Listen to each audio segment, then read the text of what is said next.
Hi and welcome to the Coding Castle. My name is Patrick, and in this video I will show you how you can install VS Code and the Windows Subsystem for Linux. After this video you will have a solid development setup and you can start exploring web development in whatever direction you want. This setup is what I use typically when developing on Windows, and I can highly recommend it. There are some optional steps included, but I will provide timestamps so you can skip ahead if you don't care about, let's say, color themes.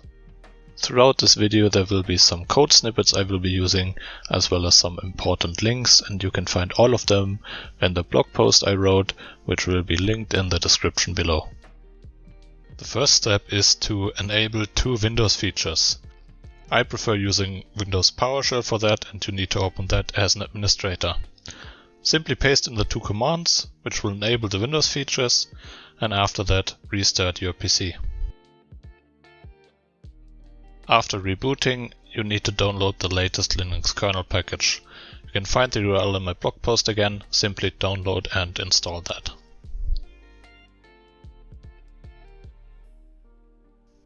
The next step only applies if you plan on using the version 2 of the subsystem. To default all distributions to the new version, type in this command and everything you install after that will use version 2 automatically. Finally, it is now time to install Linux on Windows. I usually choose Ubuntu, and to install that you need to open the Windows Store and search for Ubuntu. And I already have two versions installed, that's why I'm choosing that one, and it really doesn't matter. Just choose one, download and install that. After first launching Ubuntu, it will take some additional time to install some things, and after that it will ask you for your username and password. Just choose whatever you like here. At this point you have successfully installed Ubuntu on Windows, but the default terminal isn't all that pretty, so I usually install the Windows terminal from, again, the Microsoft Store. You can simply download and install that as well. And after launching you will be greeted with a PowerShell running inside the Windows terminal.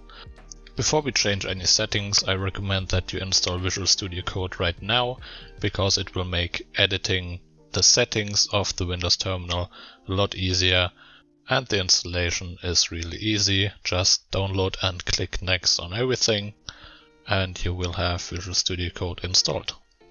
When you first open Visual Studio Code, you should be prompted to install the remote WSL extension, because we have the subsystem installed. If that is not the case, make sure you install the remote WSL extension manually by going to the extension pane on the left and searching for remote WSL. Now that we have VS Code installed, we can open the Windows terminal again and open the settings with either this button right here or Control comma, and what we want to do is to change the default profile from PowerShell to Ubuntu. In the settings you will find a list of profiles, and you need to find the one which says Ubuntu or whatever you installed. Then you need to copy the ID and paste it at the top of the file where it says default profile. Now if you open the Windows terminal again, it will default to Ubuntu. The next step is completely optional, but I usually like my tools to look pretty when I work with them all day, and recently I have been using the Dracula theme. They have themes not only for VS Code and Windows Terminal, but also for a lot of other things. You can visit their website and there's a list of all the apps they support. Just search for Windows Terminal and copy the color scheme you find there.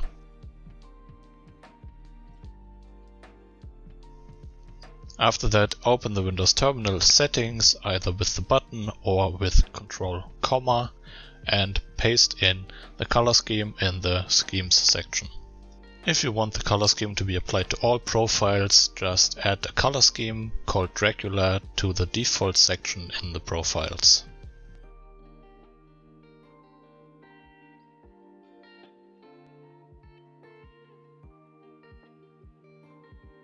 The installation for VS Code is a bit easier. Just go to the extension pane, search for Dracula, and the very first result should be Dracula Official, and you can install that color theme too. The next step is optional again, and I will show you how to install a custom programming font called Cascadia code. The very first result, if you search for that, should be the GitHub, and to download it you need to go to the releases section in GitHub and download the latest release archive. Extract the archive and go to the TTF folder. In there you will find 4 files which you need to install. Now we need to apply the font we just installed, and if you still have the Windows terminal settings open, you can add another entry to the defaults in the profile section called the font face, and this will point to Cascadia code PL.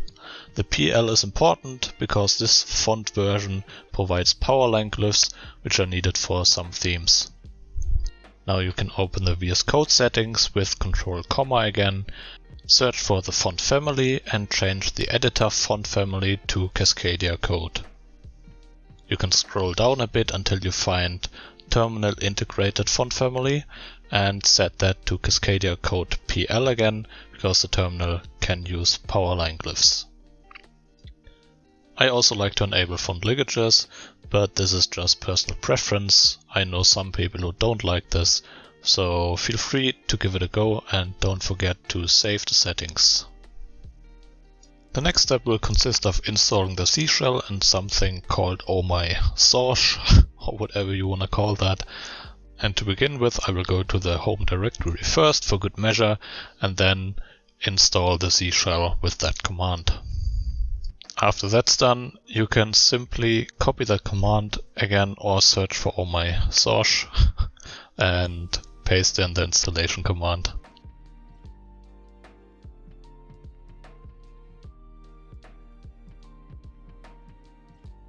It's important to agree to this, that you change the default shell to the C shell, and after that you will have the C shell running with ohmySH in your terminal. In your home directory there will now be a file called .cshrc.